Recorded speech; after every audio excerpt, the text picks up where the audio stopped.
The sensor array had detected something impossible, and Commander Lyra Vex had been staring at it for 4 hours before the council meeting began. She sat alone in the intelligence wing of the Xanathi Dominion's primary command station, surrounded by holographic displays that cast pale blue light across her face. The other analysts had gone home. The corridor outside was quiet. But Lyra remained scrolling through 14 incident reports with the careful, methodical attention of someone who already knew what she would find and was hoping she was wrong. She was not wrong. She closed the files, opened them again, read through every field report, every sensor log, every fragmented account from pirate crews who had encountered human trade vessels in contested space. 14 separate incidents, 14 different pirate crews, 14 complete failures. Not near failures, not partial engagements where the pirates retreated and regrouped. Complete catastrophic, inexplicable failures. 847 pirates dead in the void between stars. Their ships drifting cold and silent, weapons systems destroyed from the inside, navigation computers burned to slag, life support systems running in reverse. Emergency pods launched and empty into space while the crews were still aboard, as if the ships themselves had decided the crews no longer mattered. And through every single engagement, the human trade vessels had continued on their routes without deviation. No altered course, no visible defensive action, no weapon signatures detected by any sensor array from any angle of observation, as if nothing had happened at all. Lyra read the last report one more time. Then she closed the files, gathered her datapad, and walked toward the council chamber. She told herself she was not afraid. She was afraid. The Xanathi Dominion Council chamber occupied the highest level of the command station, a vast circular room with walls of reinforced transparasteel that offered an unobstructed view of open space in every direction. Stars burned cold and distant beyond the glass. The chamber itself was lit from below warm amber light that cast long shadows upward across the faces of the assembled military command. Admiral Dorn Calith stood at the center. He was a large figure by Xanathi standards, broad across the shoulders, his scaled ridge high and proud above the collar of a dress uniform, decorated with the insignia of 14 successful integration campaigns. Lyra had served under him for 6 years. She knew the way he stood when he was certain of victory. He was standing that way now, weight settled into the posture of a man who has not been surprised by an outcome in 2 decades and has stopped expecting to be. The holographic display behind him showed a star map. At its center, orbiting a yellow sun of no particular distinction, was a single inhabited system. Human territorial space, marked with a simple boundary line that the Dominion had not yet bothered to formally acknowledge. Lyra took her position at the intelligence desk in the outer ring of the chamber. She was not seated at the primary command table. Intelligence officers rarely were. That suited her fine. From the outer ring, she could watch the entire room. Counselor Edron spoke first. He was the eldest member of the assembly, his ceremonial chains worn thin by 4 generations of watching empires make the same mistakes, his eyes carrying the specific tiredness that accumulates in a person who has outlived his certainties. He did not ask questions when he already knew the answers. He stated the answers and waited for confirmation. 20 cycles of expansion, he said. Calith pressed his fist to his chest in formal acknowledgement. 20 cycles, Counselor. 14 species integrated into the Dominion. Not a single military defeat. Not a single campaign that exceeded projected timelines by more than 47 standard days. And the humans. The humans have been operating in our trade corridors for approximately 2 centuries. Their vessels appear regularly. They maintain minimal diplomatic contact. They have established a territorial boundary around their home system that they enforce with what our sensors suggest is standard-grade shielding and kinetic armament. Edron studied the star map for a long moment, and yet they have not submitted to Dominion security verification. They have not. Do you believe them a threat? Admiral Calith's ridge rose slightly. Not a smile exactly. Something closer to amusement at the simplicity of the question. I believe them an unknown, variable counselor. In 2 centuries of observation, no species has documented their defensive capabilities under actual military pressure. Their technology remains unverified. Their doctrine is theoretical. Lyra's fingers moved to her datapad. She opened the incident files again, though she already knew every number by memory. I propose, Calith continued, that we establish clarity. 300 warships, standard assessment formation. We approach their perimeter conduct, active scanning, simulate engagement protocols. He gestured to the display. In the formation appeared 300 contacts in precise geometric arrangement.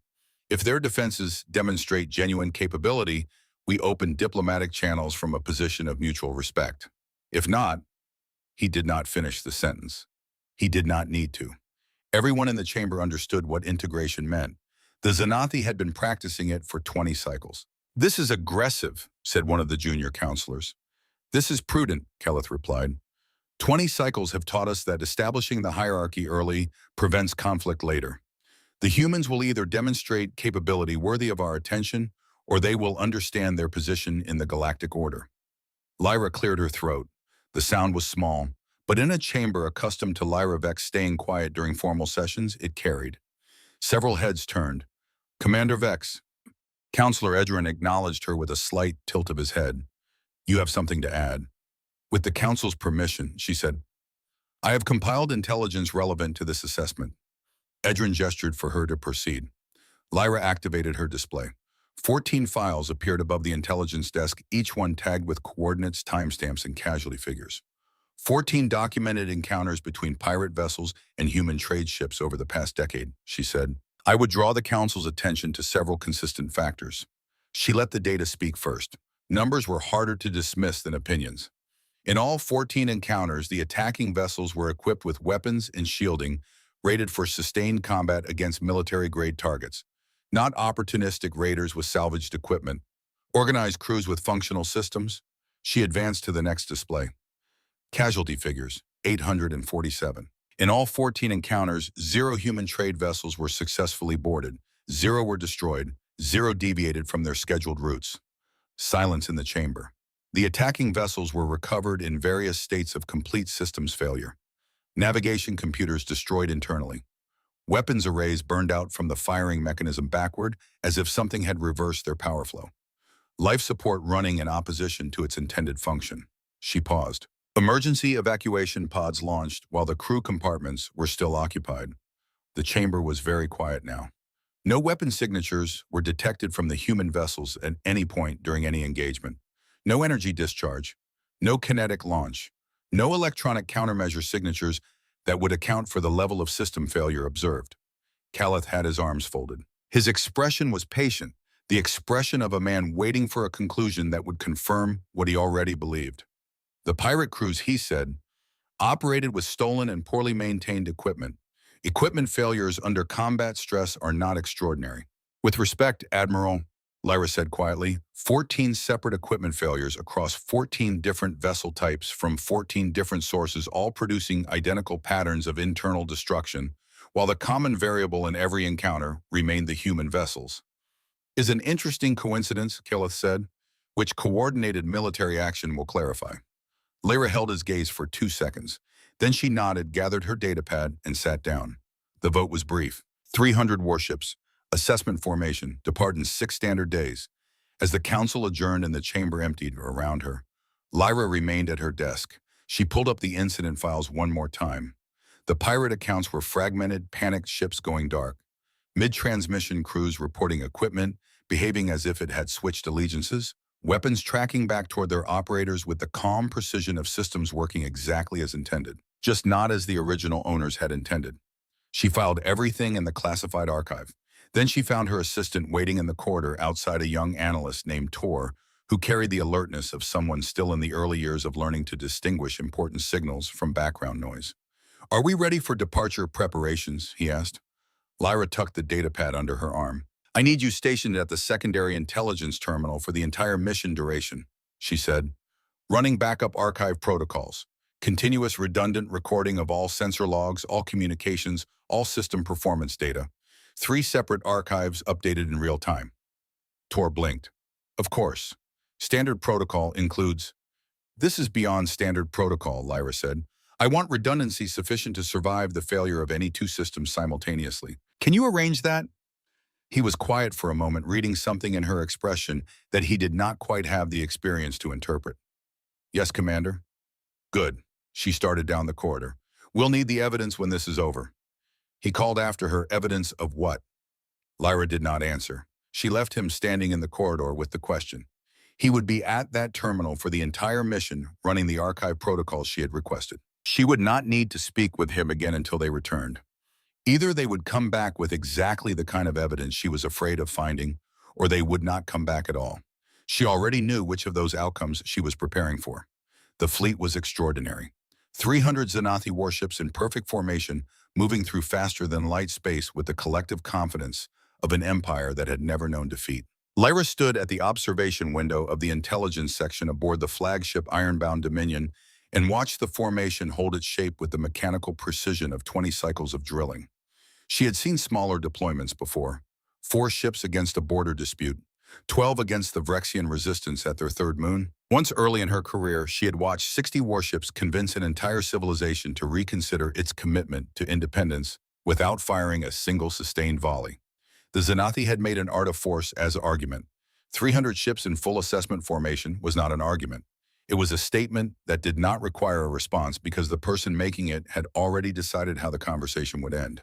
She turned away from the window and went back to her station. Across the intelligence section, her small team worked in focused quiet. Specialists in signals analysis, weapons assessment, cultural behavioral modeling. Good people. Careful people, the kind who triple-check their numbers before attaching their names to a report. Lyra had briefed them on the pirate incidents before departure. She had watched their faces as they read the files. None of them had laughed it off. Instead, they had gone quiet in the way that careful people go quiet when confronted with information that does not fit any model they have been trained to use. That reaction, more than anything else, had kept her awake for most of the journey. They dropped out of faster-than-light travel at the edge of human territorial space, and the first thing Lyra noticed was the silence of her instruments. Not the background hum of cosmic radiation or the faint thermal signatures of distant stellar objects. Not the low electrical whisper of a fleet running in standby mode. This was different. This was the silence of instruments searching for something to report and finding nothing. Scanning, Lieutenant Cale Rins was at the sensor station, his fingers moving across his console with practiced efficiency. Young, technically gifted, the kind of officer who trusted data the way older soldiers trusted instinct. His fingers slowed. Commander. He had learned early in his posting that Lyra Vex preferred direct address over formal titles during active operations. I'm reading nothing. Lyra set down her datapad and walked to his station. Define nothing. Empty space. He pulled up the sensor display and expanded it to fill the holographic field. Stars. Cosmic background. The distant thermal signature of the human sun, yellow and unremarkable at 30 million kilometers. No defensive platforms, no patrol vessels, no orbital installations, no energy signatures consistent with military infrastructure. He looked up, his expression professionally contained. The human perimeter appears to be undefended. On the command deck above the intelligence section, she could hear Calith giving the order to advance. Formation Delta, weapons to standby, full shields. Lyra stared at the empty sensor display. She had expected defenses. She had been afraid of what form they might take. The absence of anything visible was somehow worse than the presence of something threatening, because it meant she did not know what she was missing. And she was certain, with the particular certainty that 16 years of intelligence work had trained into her, that she was missing something. Scan deeper, she said. They have something out here. Stealth platforms. Subspace arrays. Something. Cale pushed his systems to higher resolution. Quantum-level scanning. Particle analysis. Gravitational mapping. The display showed nothing but background data and trace debris. 30 million kilometers to the human home system. The fleet moved forward in its perfect formation, 300 vessels arranged by the mathematics of maximum mutual support. Nobody responded to their approach. Lyra thought about the pirate reports. The accounts of ships going dark mid-transmission. The identical patterns of failure across 14 different vessel types. They had not seen it coming either. She returned to her own station and opened a new log file. She began writing. Observation, she typed. The human perimeter is undefended in any conventional sense. Either human defensive doctrine relies entirely on concealment technology beyond our current detection capability, or the perimeter itself is not the defense. Consider the perimeter marker may be a threshold, not a boundary humans defend from the outside, a threshold beyond which their defensive systems operate. If entry itself is the trigger, she stopped. She was getting ahead of her data. That was sloppy work, and she did not allow herself sloppy work. She saved the file and looked at the sensor display again. Still nothing. Then Calith's voice came down from the command deck, ordering communications opened on all frequencies. Lyra's head came up. She watched the communications officer begin the process of establishing a broadcast standard Dominion identification standard opening protocol, the formal language of first military contact. The broadcast began. What happened next happened very quickly. Every screen in the intelligence section flickered. The holographic displays wavered, reformed, wavered again. Lyra's sensor display went momentarily white. Then the display settled, and a voice emerged from the speakers. Not from the communications officer's outgoing channel, not from any transmission received from external space, but from inside the room itself, from the speakers connected to the Ironbound Dominion's own internal communications array. The voice was steady, female, speaking perfect Xenathi in the primary dialect with the unhurried cadence of someone making a routine inquiry. You are entering human defensive space. State your intentions. The intelligence section went completely still. Lyra's fingers were already moving. She pulled up the communications diagnostic without thinking. 16 years of training, operating faster than conscious decision. The diagnostic ran its check in 0.3 seconds and produced a result she read twice to make sure she was reading it correctly. No external signal received, no transmission detected from outside the vessel. The signal had originated from inside the Ironbound Dominion's own communications array. KL had run the same check. He was staring at his display with the expression of a technician whose instruments have told him something his understanding of physics says is impossible. "Commander," he said quietly, "the signal." "I know," she said. "I see it. It came from inside our—" "I know." She was already opening a channel to the command deck. "Admiral Calith, the communications contact we just received did not originate from an external transmission. The signal came from inside our own communications array. Whoever spoke to us accessed our systems before we made contact. We did not announce ourselves. They spoke before we did." A pause from above. Then Calith's voice, steady and controlled. "Respond. Standard diplomatic protocol. We continue as planned." Lyra held the open channel for one moment. She thought about the 14 pirate vessels, the emergency pods launching empty, the weapons reversing into their own systems. She thought about the question she had written in her log. "If entry itself is the trigger, Admiral," she said, "I want to formally note my recommendation that we halt at current position pending further sensor analysis." "Noted, Commander." His tone closed the subject. The channel closed. Lyra sat for a moment in the flickering light of her displays. Then she opened her log file and added a single line. "First warning given. Declined." She looked at what she had written. She thought about the voice that had come from inside their own equipment, speaking to them before they had spoken, as if it had been waiting with the patience of something that had done this before and knew exactly how long it would take. Above her, through the deck plating, she heard Calith ordering the fleet forward. The fleet moved through human space and nothing moved back. Lyra had expected something at 20 million kilometers. A patrol vessel appearing on sensors. A defensive platform warming up. Some indication that the humans had noticed 300 warships crossing their border and intended to respond. Nothing came. At 15 million kilometers, Kyle reported an energy anomaly. His voice was careful and precise. The voice of a man delivering a report he has checked 3 times because the numbers keep coming back wrong.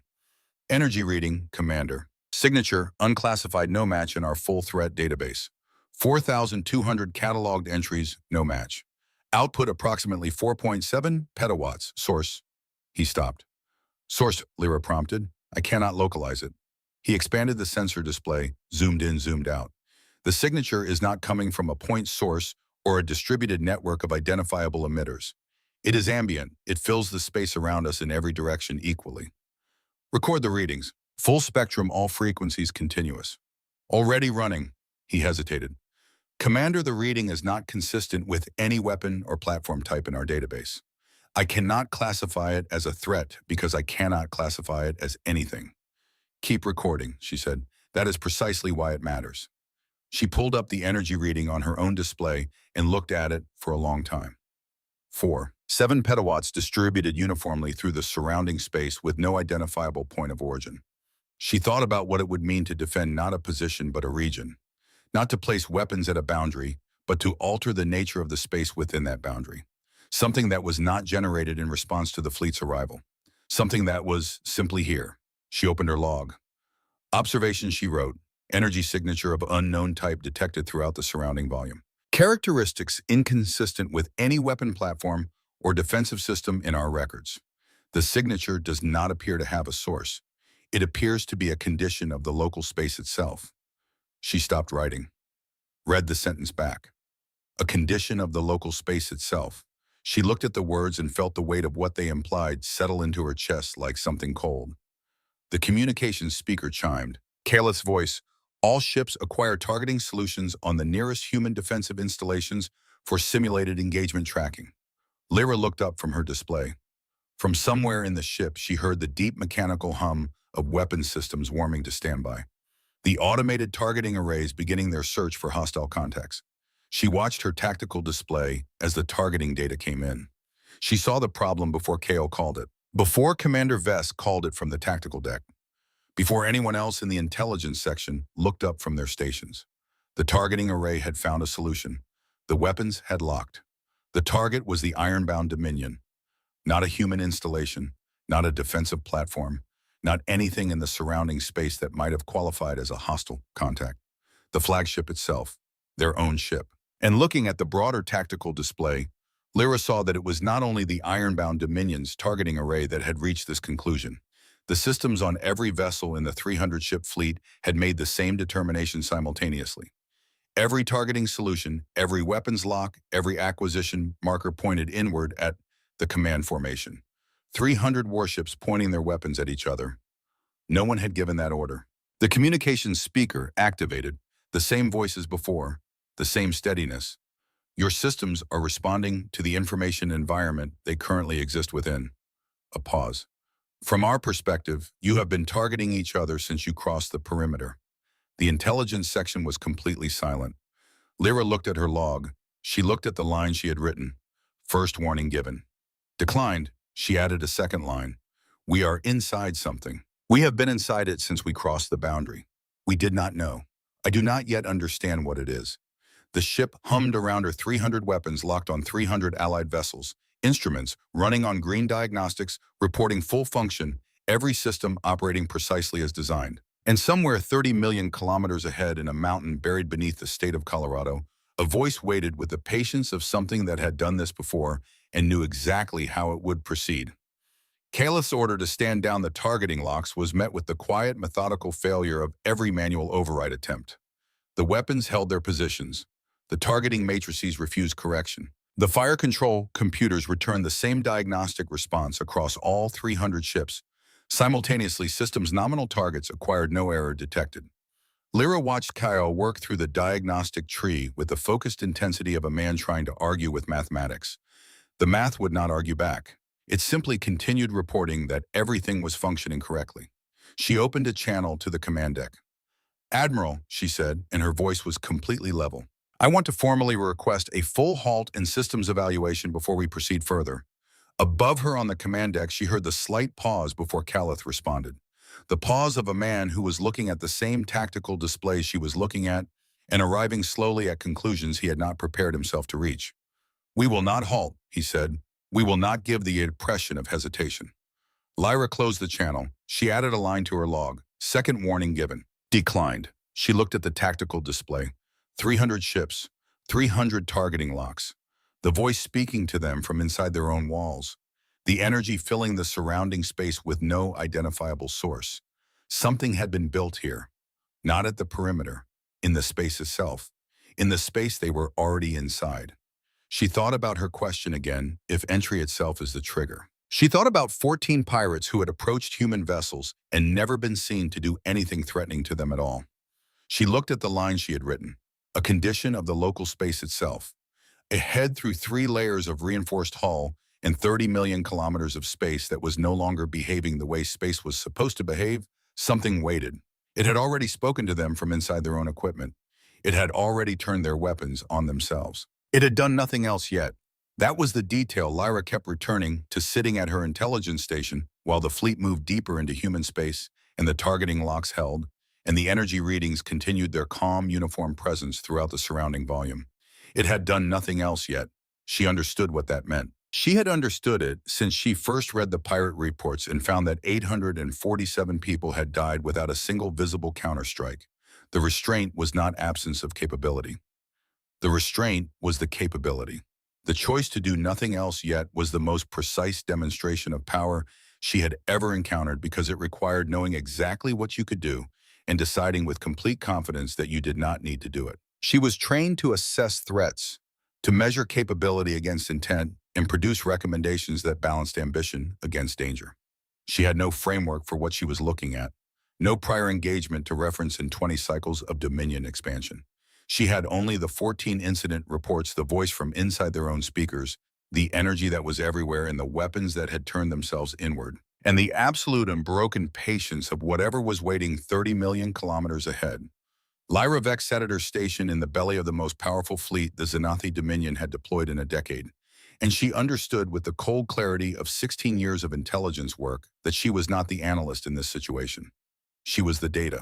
The geometric platforms appeared at 11.3 million kilometers from the human home system, and Lyra understood immediately that the word platform was wrong. A platform implied something built to a specification with edges that obeyed the rules of the materials used to construct it, something that existed in 3 dimensions and acknowledged the 4th one by aging. What Kael's sensors were showing her occupied no category she had language for. The objects registered on every scanning array simultaneously. 17 on initial detection, positioned throughout the surrounding space at irregular intervals that seemed arbitrary until Lyra ran a positional analysis and found that each one sat exactly equidistant from a cluster of Xanathi vessels. Not equidistant from any single ship, from groups, as if whatever had placed them had first counted the fleet, divided it into logical units, and positioned an object at the precise geometric center of each unit's mutual range. That implied the fleet had been studied before these objects appeared. That implied awareness of the fleet's internal structure. Kael ran his standard classification sweep, and the system returned a result Lyra had never seen in 16 years of active service. The classification field was not blank. It was not marked unknown. It displayed a single word that the Xanathi tactical database reserved for readings that had passed all filtering protocols and still could not be processed. Impossible. She pulled up his display on her own screen and looked at the readout directly. The objects were simultaneously spherical and angular, their geometry refusing to hold still under sustained observation. Her eyes could not resolve their shape for more than a fraction of a second before the image seemed to slip sideways, as if her visual cortex was attempting to process a form that existed in more configurations than it had capacity to represent. Looking directly at one produced a sensation behind her eyes that was not quite pain and not quite disorientation, but existed in the narrow territory between them. Defensive platform, Kael said barely above a whisper. Range 3,400 kilometers. Classification impossible. Energy output impossible. Threat assessment. He stopped. He tried again. Threat assessment cannot be completed with available data. Target the nearest object, Keleth ordered from the command deck. His voice was steady with the steadiness of a man who has trained himself never to reveal uncertainty, regardless of what his instruments show. Simulated engagement, full firing solution. I want a complete profile of their defensive response. Lyra opened her log and wrote 2 words, "They're watching." She deleted them. They were not a useful observation. They were simply true. 6 cruisers rotated in formation and brought their primary weapons arrays to bear on the nearest geometric object. Lyra watched the process on the tactical display with the quality of attention she reserved for moments when she suspected something important was about to happen and did not yet know what form it would take. The weapon systems took 11 seconds to achieve full charge, enough destructive potential in those 6 arrays to crack the crust of a mid-sized moon. The Xanathi did not believe in insufficient force when making a point. Commander Vesk confirmed target lock from the tactical deck. The weapons fired. 6 coordinated beams of concentrated plasma crossed the intervening space in less time than it took Lyra to draw a breath. The energy converged on the coordinates where every sensor array on every ship in the fleet agreed the object was located. The energy continued past those coordinates and dissipated into empty space. No impact, no explosion, no defensive countermeasure, no shielding interaction, no deflection.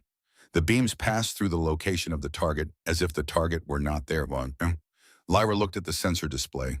The object was still there, position unchanged. Every scanner confirmed it at the same coordinates, the same size, the same impossible non-geometry. It had not moved. It had not reacted. It gave no indication that it had any awareness of being fired upon. 6 beams of energy sufficient to sterilize a continent had passed through it and left it entirely undisturbed. Target status, Kaleth said. Target still registers on all sensors, Vesk replied. Position unchanged. No damage detected. No defensive response. A pause. Our weapons had no interaction with the target, Admiral. Run a targeting diagnostic. Running, targeting systems report full function. The solution was accurate. The energy arrived at the target coordinates. Then why is it still there? Silence from the tactical deck. Lyra was already working. She pulled up the weapon's discharge telemetry and ran it against the sensor positioning data. The math was clean. The weapons had fired where the object was. The energy had arrived where the object was. The object was still where it was. One of three conclusions was possible. Either the energy had somehow failed to interact with the object, despite occupying the same coordinates, or the object existed at those coordinates in a form that plasma-based weapons could not affect, or the object was not in the precise physical sense located where every sensor array on every ship in the fleet agreed it was located. She held that third option and looked at it carefully. She wrote in her log, "The target is not where we see it, or rather what we see is not the target. We are detecting a representation. The object itself exists in a location our weapons cannot reach because our weapons do not operate in the dimensions where the object actually is." She stopped writing. She thought about what that sentence meant. She had approximately 4 seconds before the fleet's alarm systems activated simultaneously across all 300 ships. The sound was unlike any combat alarm she had heard before. Not the sharp, focused alert of a system identifying a specific threat. Something that seemed to bypass hearing and address an older, deeper part of her nervous system. Her body moved before she had consciously decided to stand, pushing back from her station and turning toward the nearest structural support. The iron-bound Dominion lurched. Not an explosion, not an impact, not the directed force of a weapon strike against the hull. The ship moved as if pressure was being applied evenly across every surface, simultaneously a compression that pushed inward from all directions at once. The structural integrity display lit across her station, then the shield status indicators. The shields were active, all layers, all frequencies, every indicator reading full operational status. The shields were inverting. The same gravitational fields that should have deflected incoming energy away from the hull were running in reverse. They were not protecting the iron-bound Dominion from external force. They were generating force directed inward toward the ship they were designed to protect. The shields were crushing them. "Shield inversion," Kale said. His voice carried something she had not heard from him in the months she had worked alongside him. Genuine fear, contained but present. "Admiral, the shields are running in reverse, generating inward compression across all hull surfaces." The compression increased, slowly, deliberately.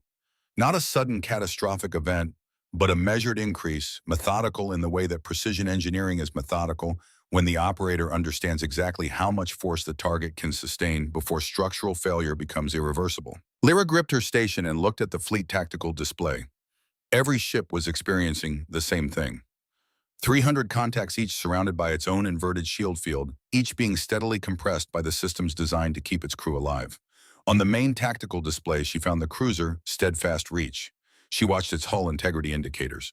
The numbers were climbing. Structural stress readings moving through the yellow band toward the border where yellow became red. The Steadfast Reach was not being destroyed. It was being shown how it could be destroyed. She understood the distinction immediately with the same cold clarity she had felt sitting alone in the intelligence wing reading pirate reports at 4 in the morning. The pressure was calibrated. It knew the tolerance of the hull. It was applying exactly enough force to damage without destroying, to communicate without eliminating. This was not an attack, it was a lesson. "Deactivate shields," Caleth ordered. "Manual override, shut them down." Override rejected. Vesk reported her forearms moving across her console in patterns that kept accelerating and finding no result. "The system is not accepting manual input. The diagnostic shows the shields are offline. The shields are not offline." And from the speaker in the corner of the intelligence section, the voice returned. Not the same quality as before. Something had shifted in it, moved toward a register that was more clinical, more precise. "Your shields are functioning normally, Admiral. You are experiencing a localized gravitational anomaly. Our defensive systems are demonstrating the vulnerability in your current configuration, Keleth. You are manipulating our systems. Holt. Are we check your reactor outputs?" Lyra pulled up the engineering display. The reactor readings were green across every system. Power distribution nominal. All outputs within normal parameters. The full diagnostic showed a ship in perfect operational health, a ship whose shields were compressing its own hull. She looked at both displays simultaneously. Engineering diagnostics reporting complete normality. Structural integrity readings climbing. Both sets of data coming from the same ship. Both accurate. Describing realities that could not coexist. Reality and your instruments disagree about what is happening, Holt said. That is human defensive doctrine, Admiral. We do not destroy, we do not touch. We edit the information environment until your own technology becomes your enemy. The compression ceased, not gradually, instantly, completely, as if a parameter had been adjusted by someone who knew precisely when enough was enough and had no interest in exceeding that threshold. 300 ships exhaled. Across the fleet, crews who had stopped breathing began breathing again. The structural stress readings on the steadfast reach stabilized and began their slow walk back toward nominal. Lyra pulled up the damage assessment before anyone requested it.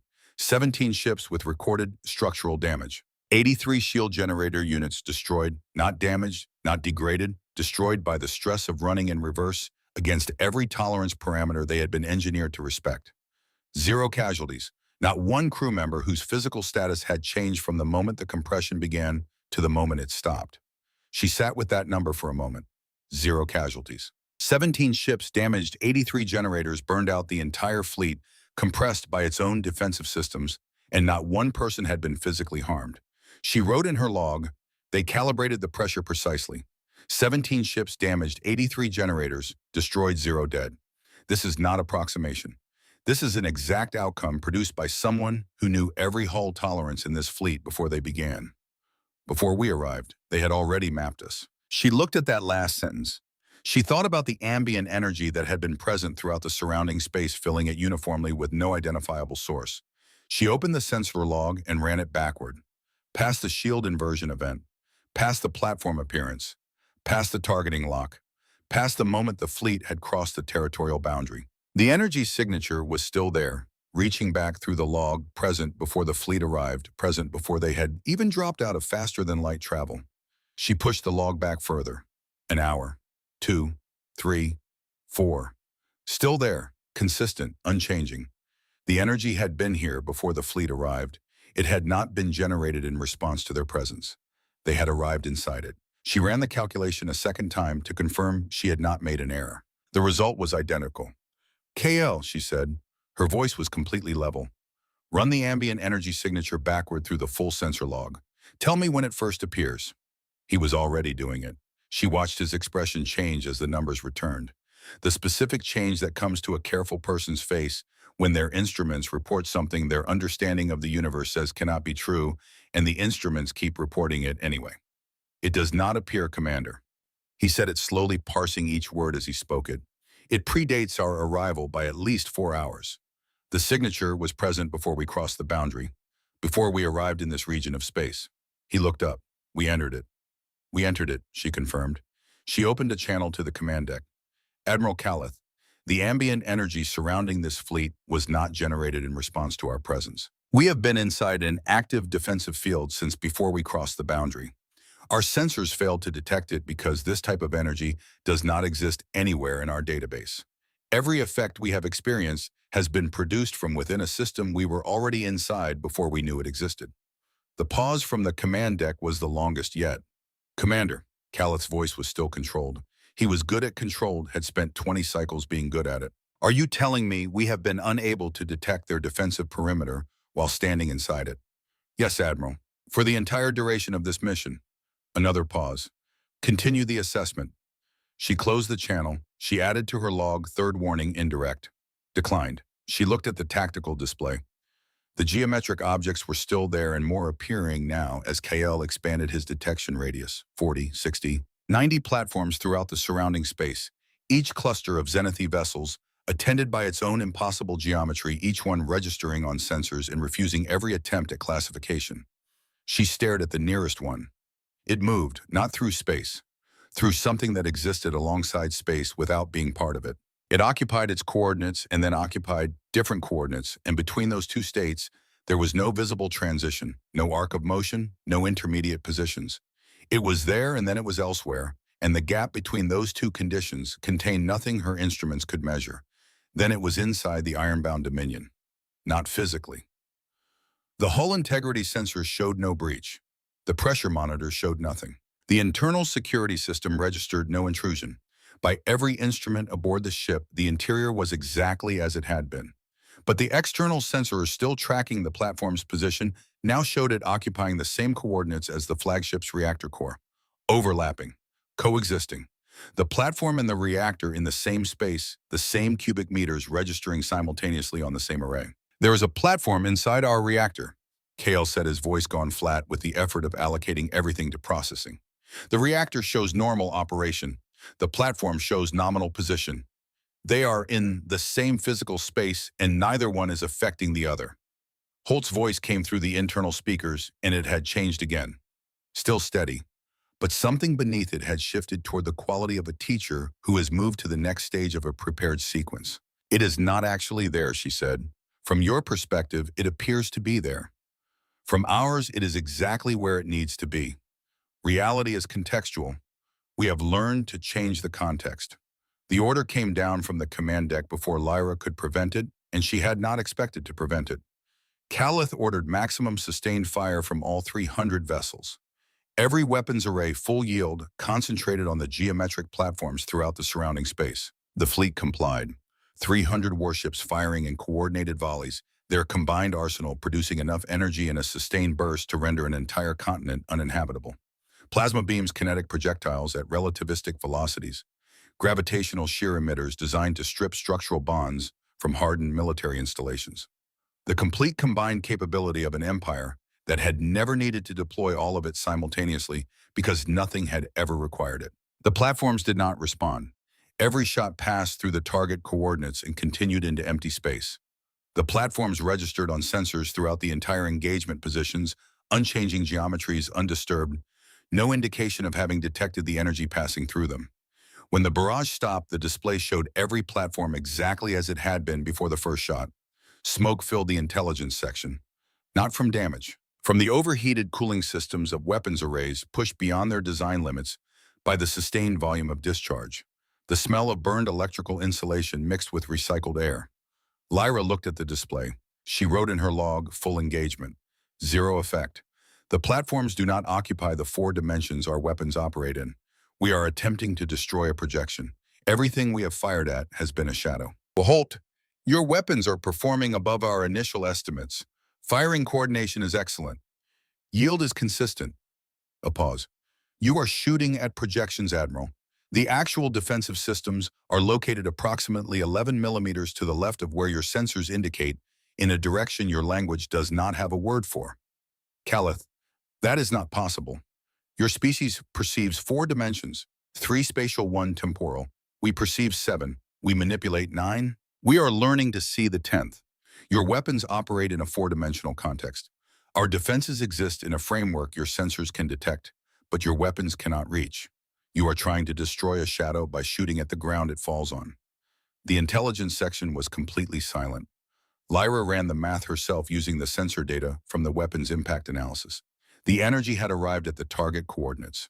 The target had continued to register at those coordinates. The energy had not affected the target. This was not a targeting failure. This was not a weapons malfunction. This was what happened when a weapon built to operate in 4 dimensions was fired at an object that existed in 9. She thought about what it meant to build defenses in 9 dimensions. She thought about what it meant to have been doing that for 2 centuries. She opened her log and wrote, "We are not in a contest. We are in a classification." She paused, then kept writing. They have assessed us. Our yield, our coordination, our targeting precision, our response time, our shield configuration, our hull tolerances. All of it documented during this engagement. Every test we have conducted on them has simultaneously been a test they were conducting on us. Then, before she had finished the thought, every navigation display on the ironbound Dominion went white, not blank, not dark. White, the overloaded white of a system receiving more data than it can resolve, attempting to display everything simultaneously, and producing visual noise that the eye reads as absence.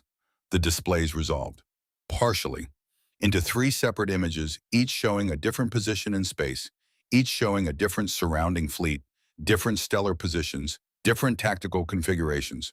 3 versions of where the ironbound Dominion was, all 3 verified by independent systems. All 3 accurate according to the instruments providing them.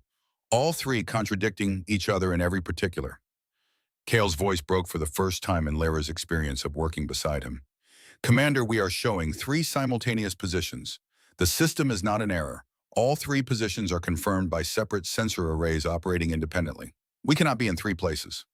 You are not, Holt said, and now Lyra heard something in the voice that had not been present before. Not satisfaction, not cruelty, something closer to regret, the expression of someone who was doing something necessary and would have chosen differently if choosing had been available. You are exactly where you have always been, but your navigational computers cannot agree on what where means anymore. The constants you use to measure distance are no longer constant within our defensive sphere. Lyra pulled up the positional data and ran it against manual calculations using the known positions of nearby stars as fixed reference points. The math came back wrong, not slightly wrong, structurally wrong in a way that indicated the constants the navigation system used to calculate distance were producing different values, different from each other, inconsistent from one measurement to the next. The mathematics of location has changed, she said aloud, not to Kale specifically, not to Calith, just to the room, to the record she was keeping. The numbers we use to describe where things are relative to each other are producing different values here than they do anywhere else. The concept of position has become unstable. She looked at the three versions of where they were. She understood what it meant to lose location.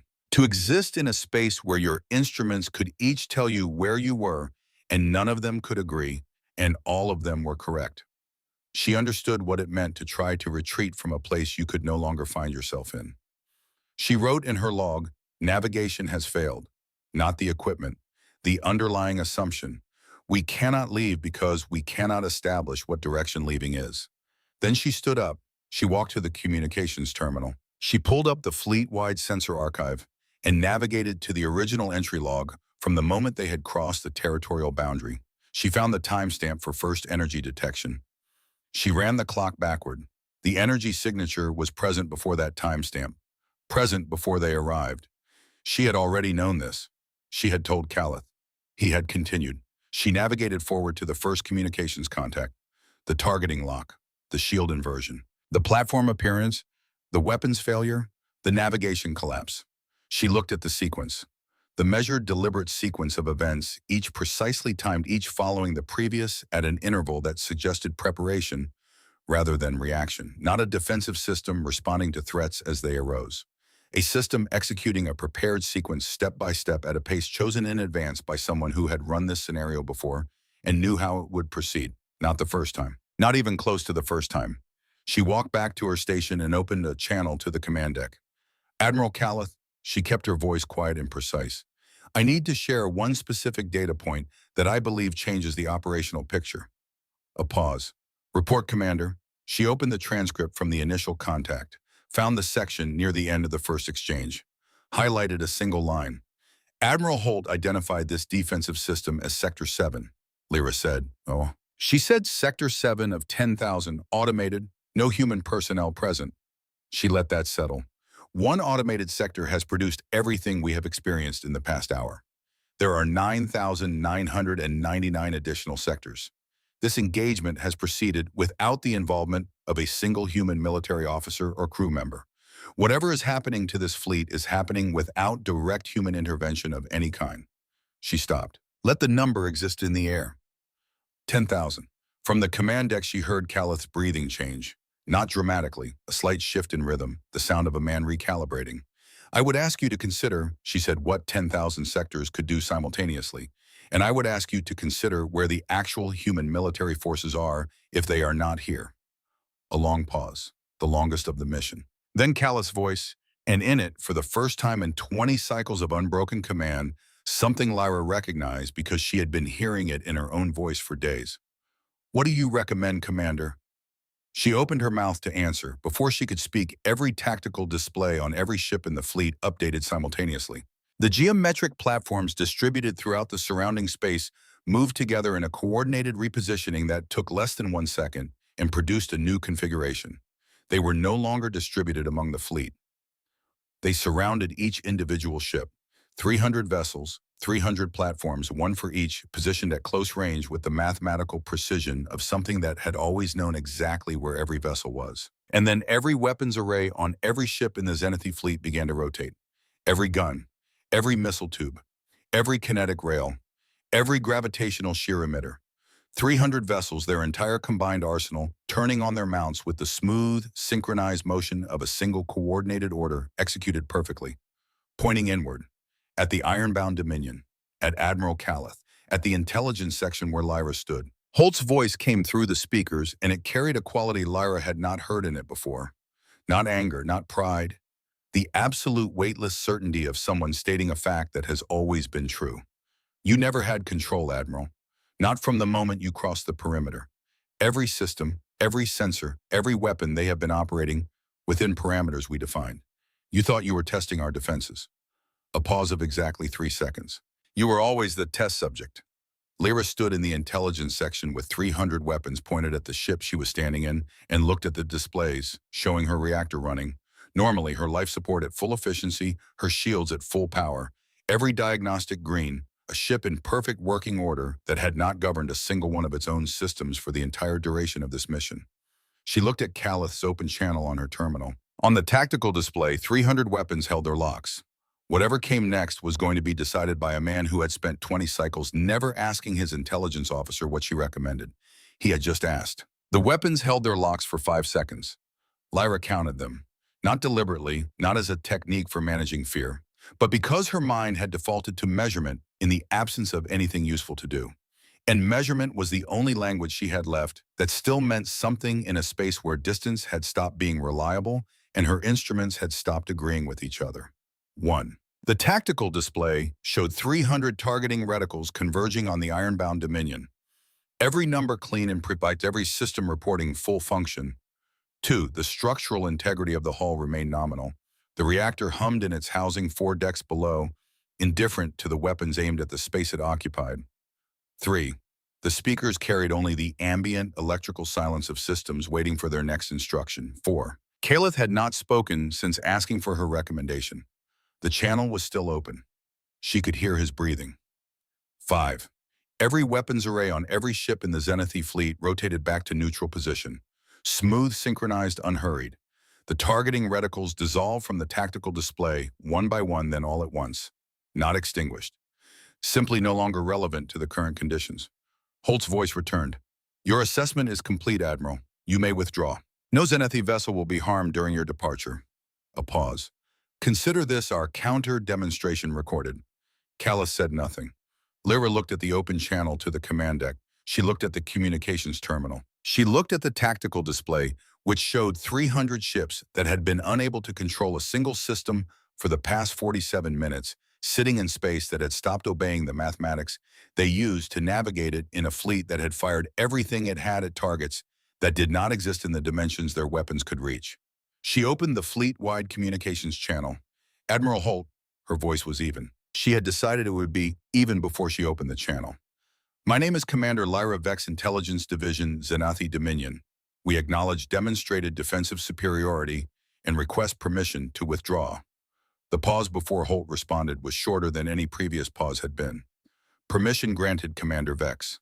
The steadiness in the voice had not changed. But something had been added to it now, the quality of an authority that has seen something it considers worth noting. Safe travels. The channel closed. Around her, the intelligence section remained still. Kyle sat at his station with both hands flat on the console, not operating anything, not running any analysis. The 2 analysts at the far stations had turned in their chairs to look at nothing in particular, the unfocused gaze of people whose minds are working very hard on something their training has not prepared them to process. Lyra turned to the navigation display. She watched as the 3 simultaneous positions collapsed one by one into a single point. The mathematics of location, whatever had been done to it, within the defensive sphere released. The navigation display steadied. A single position. Unambiguous. The geometric platforms dissolved from the sensor readings. Not gradually. Instantly, completely, as if they had been switched off. One moment they were there, all 90 plus of them, registering on every scanner from every angle. The next moment, there was nothing but empty space. Kale stared at his display. They're gone. All of them, every signature. The ambient energy field is also gone. He ran a diagnostic, ran it again. The surrounding space is reading completely normal. Background radiation within expected parameters. No anomalous readings of any kind. Were they ever there? One of the junior analysts asked quietly. No one answered. Lyra thought about the 14 pirate reports. The pods launching empty. The weapons reversing. 847 dead, all of it invisible, leaving no evidence of mechanism. She thought about the answer to the analyst's question and concluded it was not one that could be resolved with available data, and possibly not one that could be resolved at all. She turned to the navigation officer's station. Set course for Dominion space. Maximum sustainable speed. The navigation officer's hands were not quite steady as he entered the coordinates, but they were steady enough. The iron-bound Dominion turned. Behind it, 300 warships fell into formation with the mechanical obedience of vessels whose systems had, without explanation or announcement, simply returned to normal function. No transition, no gradual restoration. The same instant the platforms had vanished, the fleet was its own again. Lyra sat down at her station. She opened her log. She wrote mission complete. Duration inside defensive perimeter 51 minutes. Human weapons discharged 0. Human casualties 0. Human defensive systems damaged none measured. Human personnel present none. Zenith weapons discharged full combined fleet arsenal multiple volleys. Effect on human defensive systems none measured. Zenith casualties 0. Zenith ships with structural damage 17. Zenith shield generators destroyed 83. Zenith crew requiring medical evaluation 23. She looked at that last line for a long time. Then she wrote, "We were never the examiner." She closed the log and did not open it again for the remainder of the journey home. The Zenith Dominion Council chamber had a quality of silence that Lyra had not encountered in any other room in 16 years of service. She had been in chambers during the announcement of military setbacks, during the reading of casualty reports, during the rare formal occasions when a command officer was stripped of their authority in front of the full assembly. She knew the silence of bad news being absorbed by people with power. This was different. The counselors were not absorbing bad news. They were revising every assumption they had used to make decisions for 20 cycles. That was a larger and slower process, and the silence it produced had a different weight. The weight of something structural being replaced rather than something superficial being corrected. Admiral Dorn Callith stood beside her at the center of the chamber. Not in front of her, beside her. She had noticed when they entered, and she had not commented on it. Counselor Edrin studied the holographic displays she had spent the journey home preparing. Sensor logs, tactical records, complete telemetry from all 300 ships cross-referenced and indexed. Weapons discharge data memory and its complete absence of measurable effect. Structural damage reports. Shield inversion recordings showing with precise clarity the moment every lensing array in a 300-ship fleet had quietly decided to work against the vessels it was designed to protect. 11 minutes of active engagement, Edrin said. His voice carried the tone of a man reciting numbers he has verified 3 times because he cannot make himself believe them. 11 minutes and 14 seconds from first weapons discharge to cessation, Lyra confirmed. You fired for the entirety of that time. The fleet discharged weapons for 8 minutes and 32 seconds. The remainder was occupied by systems failures of various types, and struck nothing. No human defensive installation recorded any damage. No human defensive installation recorded any response to our weapons at all. Edrin was quiet. Around the table, the other counselors held the stillness of people whose training had given them no framework for what they were currently being asked to process. The humans retaliated with... He gestured toward the damage display. The humans did not retaliate, Lyra said. She had thought carefully during the journey about how to phrase this. The humans demonstrated. The distinction is technically precise and operationally significant. At no point did any human weapon system discharge. At no point was any human vessel observed taking an offensive action. Every effect we experienced was produced by our own systems operating against us. She let that sit for a moment before continuing. Human defensive doctrine does not involve attacking the threat. It involves making the threat's own technology the threat. She advanced the display and presented the damage assessment. 17 ships with structural damage requiring dry dock repair. 83 shield generator units destroyed, not degraded, not damaged, destroyed by the stress of being forced to run against every parameter they had been built to respect. Navigation systems on all 300 vessels still showing residual errors in their positional constants. Errors, their own diagnostics classified as correct readings rather than malfunctions, because the instruments were technically accurate and the constants themselves were what had shifted. And 23 crew members currently in medical care, not for physical injury, for the specific disruption that occurred when a mind trained to trust its instruments spent 47 minutes being shown that its instruments could be made to describe realities that could not simultaneously exist. 0 combat casualties, she said. Every number in that damage report was chosen. The pressure applied to the steadfast reach was calibrated precisely to our hull tolerances. The navigation failure was engineered to disorient without destroying. The shield inversion was held at exactly the threshold required to demonstrate without killing. She looked at the council.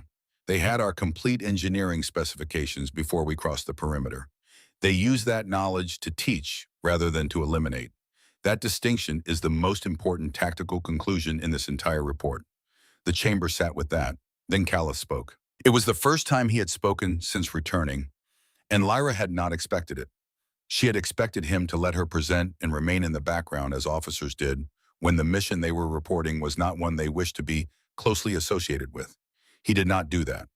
Commander Vex warned us, he said, before we crossed the perimeter, before we entered the defensive sphere. She presented evidence that should have caused us to halt and conduct a thorough reassessment. I overrode her recommendation 3 separate times. He looked at the assembly with the expression of a man who has spent 20 cycles knowing what it feels like to be right and is learning late in his career what the other side of that feels like. The outcome of this engagement is the result of decisions I made in direct contradiction to sound intelligence analysis. The Council should weight Commander Vex's assessment accordingly in this debrief and in every future operation where she provides analysis. Lyra said nothing. She had not expected him to say that.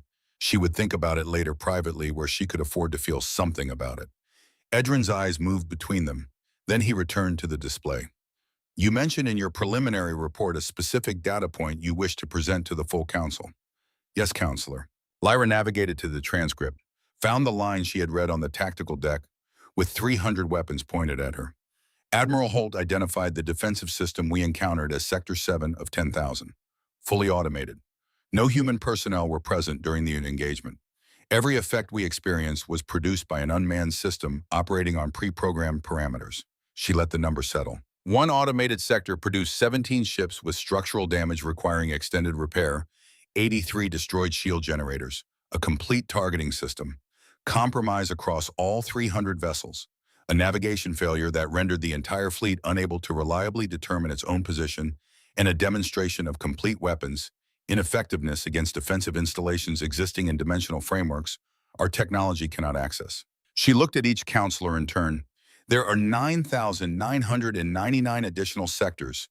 The actual human military, the personnel, the forces, whatever they deploy, when they choose to be present, was not here. It has never needed to be.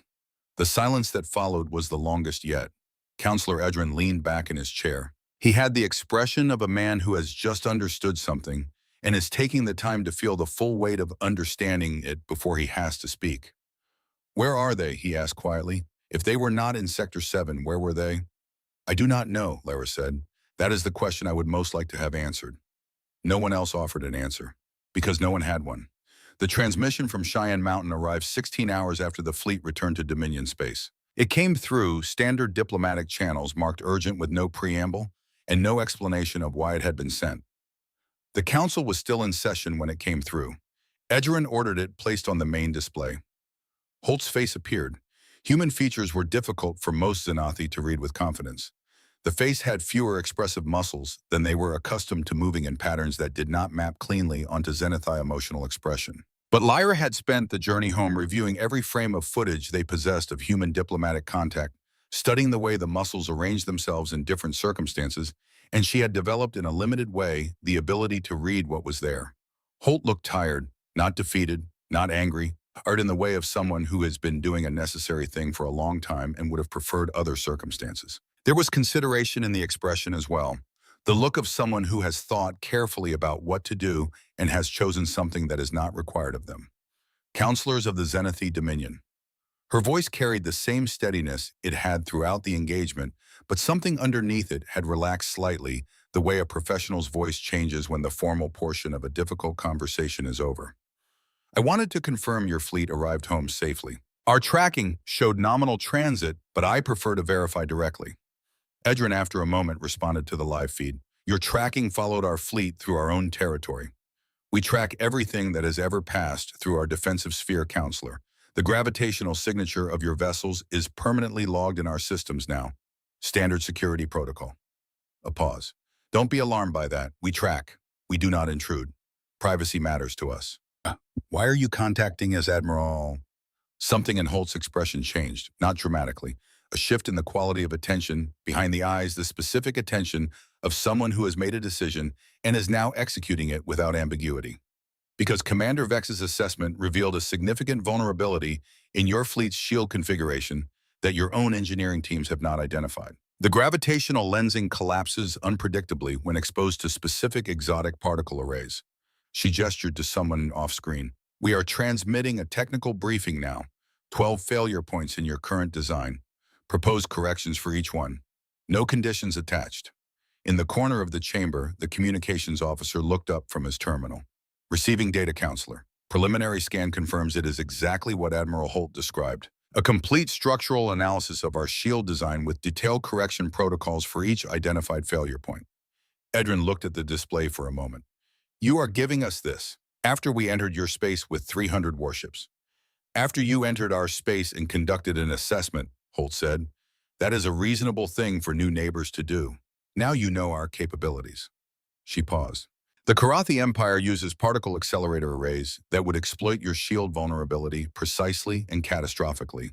If they discover it before you correct it, your fleet would be at severe risk in any engagement with them. Consider our data a diplomatic gesture, and consider it a statement about what kind of neighbor we intend to be. Kelleth stepped forward from the edge of the council table. Why, he asked. After what we attempted, why help us? Holt looked at him directly across 30 light minutes of space in one of the stranger 47-minute periods in Xanathi military history. Because you followed your rules of engagement, Admiral. You tested our defenses. You did not attack our people. You respected the boundaries we set. And when we asked you to leave, you left immediately without conditions and without hesitation. She answered as if the question were straightforward. You conducted yourself professionally under conditions that would have broken less disciplined officers. That earns a response in kind. She paused.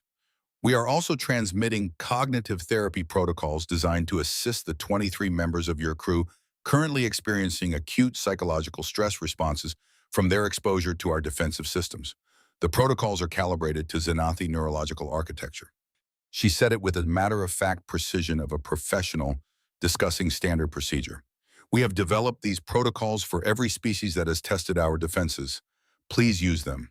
The effects are treatable with proper support. The chamber was completely still. Lyra thought about what that meant.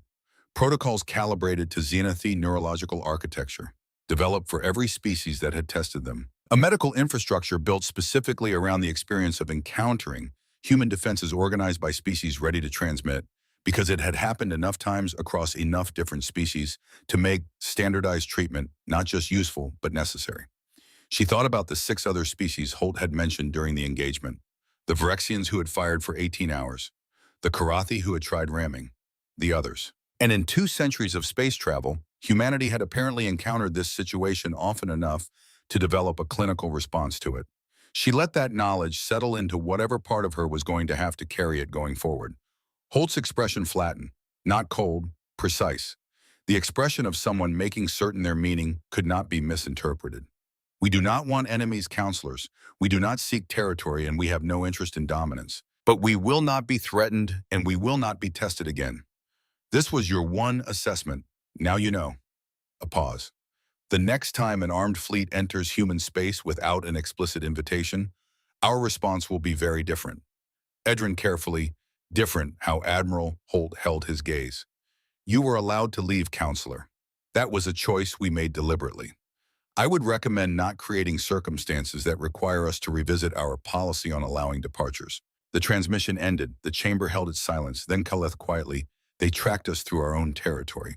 They analyzed our complete weapons capability in real time. They identified 12 vulnerabilities in our shield design that we did not know existed.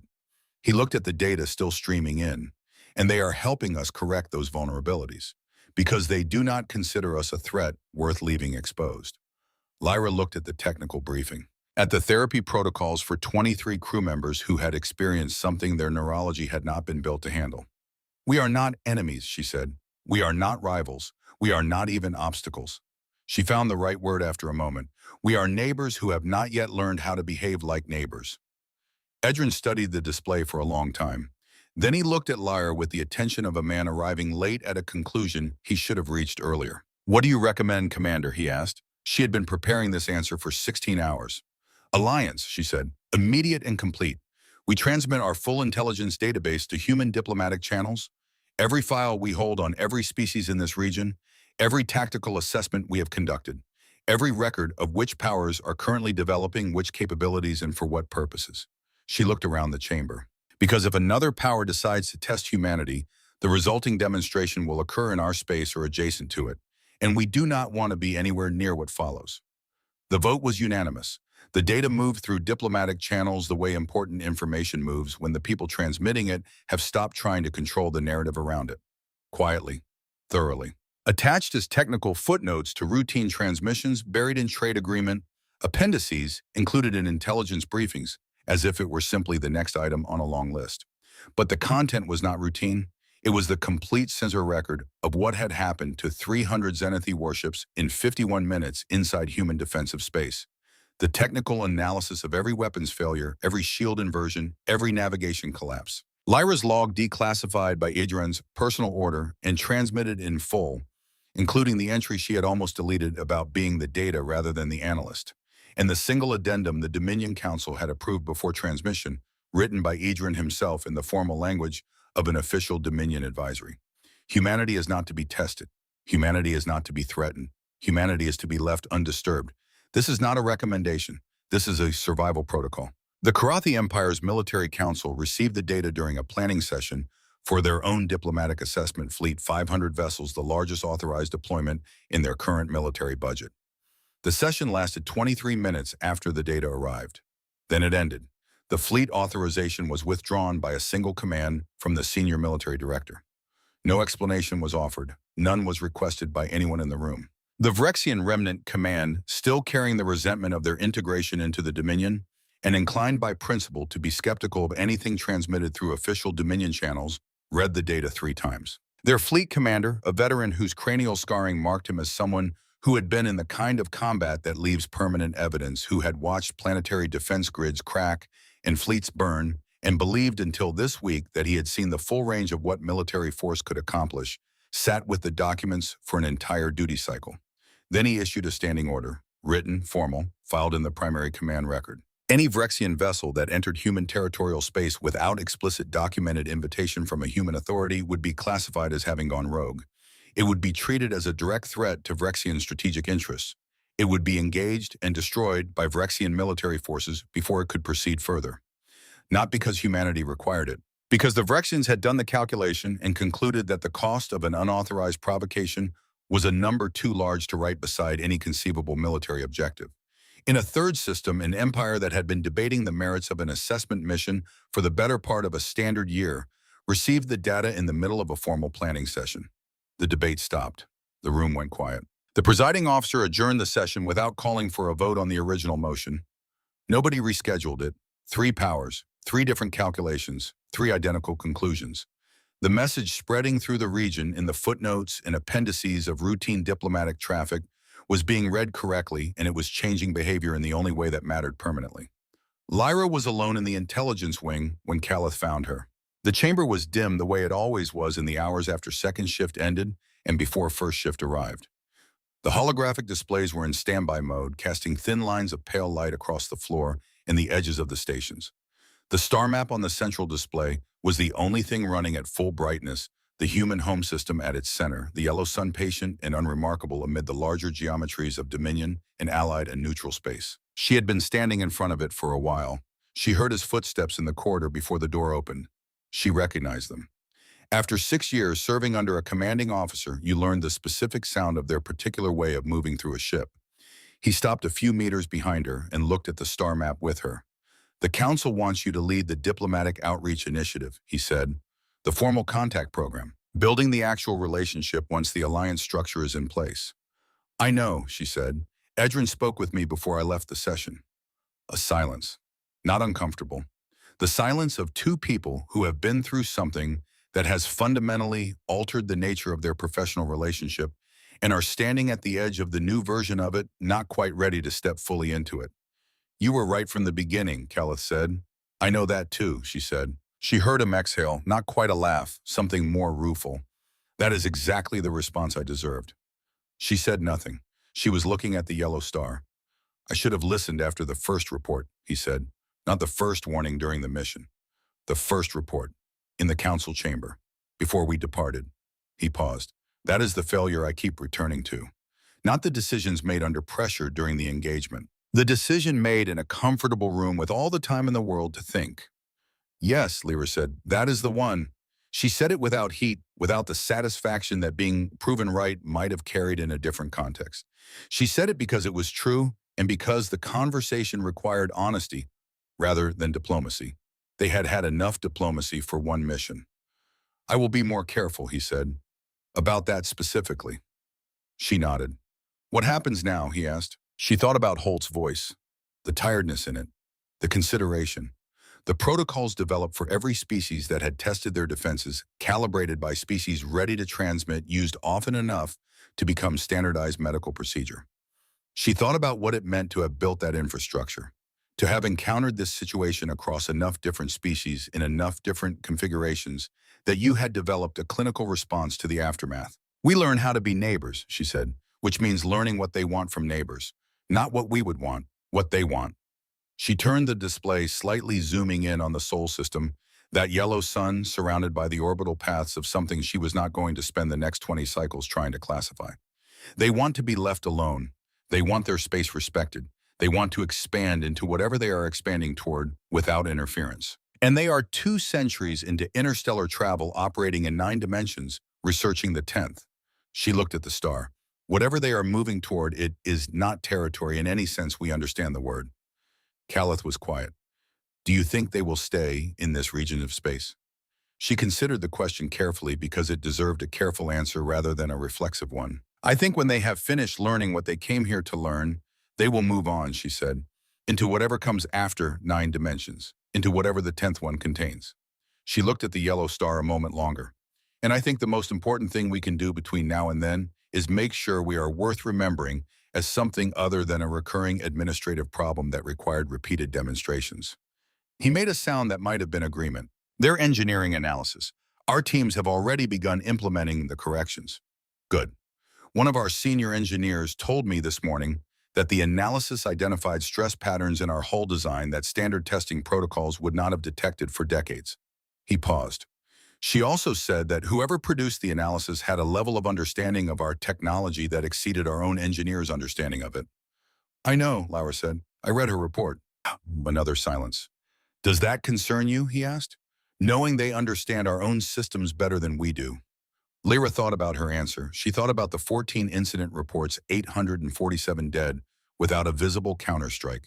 She thought about 47 minutes in an automated defensive sphere that had not required a single human being to be present in order to make 300 warships completely irrelevant. She thought about the therapy protocols ready to transmit calibrated by species, because it had happened enough times to make that preparation worth the effort of building. No, she said, and she meant it. They could have done nothing after we left. They could have kept the vulnerability data. They could have let the Karathi find it independently and used the resulting damage to our fleet to keep us too weak to be a complication. Instead, they called us before we finished transit and gave us the analysis without conditions, along with medical care for the crew members who experienced the most severe effects. She watched the yellow star in the display. A power that operates that way is not one I need to be afraid of. It is one I need to be worthy of. Calith was quiet for a long moment. Then he left. She heard his footsteps fade down the corridor, and then there was only the low hum of the station systems and the light from the star map and the thought she had been working toward for the past 47 minutes of their conversation. She opened her log one final time. She wrote, "There is a kind of strength that does not announce itself, that does not require demonstration or confirmation or acknowledgement from the people observing it. That exists whether or not it is witnessed, whether or not it is understood, whether or not the people in its presence have the framework to comprehend what they are looking at." She stopped, read the sentence back. She wrote, "We came here to establish hierarchy, to show humanity its place. What we found instead was that hierarchy is a concept that only has meaning between parties operating in the same framework. Humanity is not operating in our framework. They are operating in something we can observe the edges of but cannot enter." She thought about the 10th dimension, whatever it was, whatever they would be when they learned to see it. She closed the log. She turned off the star map. She walked to her station and opened a new file and began writing the first draft of the diplomatic outreach proposal that would over the next several years become the foundation of the first formal relationship between the Xanathi Dominion and humanity, built not on the terms either side had originally anticipated, but on the only terms that had survived contact with reality: honesty about the difference between what you are and what you thought you were. In the operations center beneath Cheyenne Mountain, Colorado, Admiral Devon Holt closed the monitoring display and set her coffee cup on the edge of the console. The engagement record from the Xanathi fleet was filed and archived. Standard protocol. The defense grid performance data had been automatically logged, the contact record added to the growing database of species that had entered human defensive space and departed with a revised understanding of what that word contained. Her assistant Brennan looked up from his station. Standard log, Admiral, no flags. No flags, she said. He was quiet for a moment, working through something. Their intelligence officer, Commander Vex. She requested permission to withdraw, not the Admiral. She did. She was right about everything from the beginning. The Admiral didn't listen to her. Holt considered the statement. She read the pirate reports and understood what they meant. The Admiral read the same reports and decided what he already believed was more reliable than what the evidence suggested. She picked up her coffee. That is a pattern that repeats itself across species with remarkable consistency. The analyst sees it. The commanding officer decides the analyst is being overly cautious. Then the commanding officer stands before their council and explains what happened to their fleet. Does it bother you? Brennan asked. Having to do this repeatedly. Holt was quiet for a moment. She looked at the photograph on the edge of the console. Her family in Colorado Springs. Her son at 8 years old, squinting into summer light outside their house on the edge of the foothills, completely unaware of what his mother did for work, or why the mountain they drove past every day contained what it contained. What bothers me, she said, is the period just before they leave. When I can see on the monitoring display that the commanding officer has understood what is happening and cannot change it. That portion bothers me. She set the coffee down. The rest of it is work. She pulled up the next file in her queue. A research proposal from the Theoretical Physics Division. Preliminary modeling for dimensional framework manipulation at the 12th level. The kind of document that would have appeared to be pure speculation to anyone reading it 2 generations ago, and was now a routine development proposal reviewed and prioritized like any other operational research request. She approved it and moved to the next item, a diplomatic inquiry forwarded through newly established alliance channels. Commander Vex of the Xanathi Dominion, requesting a formal meeting schedule for initiating cooperative intelligence sharing on regional threat assessments. Specifically Karathi, particle accelerator development programs, Vrexian political stability in the years following their integration, and 3 emerging species at earlier stages of space travel that both the Dominion and Human Intelligence Services had flagged as requiring monitoring. Holt read it twice. She approved the meeting request and added a note suggesting a direct secure channel session, rather than document exchange at Commander Vex's convenience at whatever time zone was most appropriate for the commander's duty schedule. She filed it for scheduling and moved on. Then she sat back and looked at the blank monitoring display. Brennan, do you think they will follow through the alliance? Yes, she said without hesitation. Commander Vex will make it work. She understood what the engagement actually was, for it began. People who see things that clearly tend to build carefully on what they learn. She paused, and she was the one who asked for permission to leave. That matters. It means she understood that permission was ours to give. Brennan nodded slowly. Is that always enough? Understanding that Holt thought about the 6 other species, about the ones who had fired for 18 hours, about the ones who had tried ramming, about the one that had deployed a biological weapon that the defensive systems had neutralized by adjusting the local entropy gradient, which had required a level of physics intervention that still appeared in training materials as a case study in unconventional application, about the ones that had not come back a second time, not because they had been destroyed, but because they had understood. It is always enough, she said, when it comes with the willingness to tell the rest of the galaxy what you learned. She looked at the blank screen. Commander Vex's log was declassified and transmitted in full, including the part where she wrote that she was the data rather than the analyst. That took more than professional honesty. That took a quality of character that does not depend on rank or species. She paused. We can work with that. Brennan went back to his station. Holt turned back to her console. Beneath the mountain, in the silence of bedrock and recycled air, and the low electrical hum of systems that had been running without requiring human intervention for longer than most of the species in the region had known that other stars had planets, The defensive grid continued its work. 10,000 sectors, each one automated, each one watching the space around it, with instruments that operated in 9 dimensions and could perceive the shape of the 10th in theoretical models, measuring everything, cataloging everything, doing nothing except what it had been built to do across 2 centuries of quiet, patient, necessary vigilance. Watching, learning, protecting. 3 powers had received the data from the Xanathi Dominion and changed their behavior. 3 separate calculations had produced the same conclusion. And across the region of space where humanity had been quietly, thoroughly, and visibly present for 200 years, the message was still spreading through diplomatic footnotes and trade agreement appendices and intelligence briefings, reaching powers that had not yet been tested and would not need to be. The age of testing was over. What came next did not have a name yet. It was something between alliance and coexistence, and the careful beginning of a relationship between parties who were not equals and had stopped pretending otherwise, which was the only ground on which something real could be built. It would take time. It would require more conversations like the one Lyra Vex was already drafting in the intelligence wing of the Dominion's primary command station, more meetings across secure channels, more of the patient labor of building trust between parties who had met under the worst possible circumstances and had, against reasonable expectation, found their way to something better. But it would happen because the analyst who had seen it coming had survived to build it. Because the admiral who had not listened had found late in his career that changing was still possible. Because the human officer in the mountain had decided, as she always decided, that the right response to a species that behaved professionally under impossible pressure was to help them. And because somewhere in the space between a yellow star and the edges of the territory its civilization had made safe without ever needing to announce that it had done so, 2 species that were not enemies and not peers and not yet friends were finding slowly and carefully the language for what they were instead. Holt's coffee went cold on the edge of the console.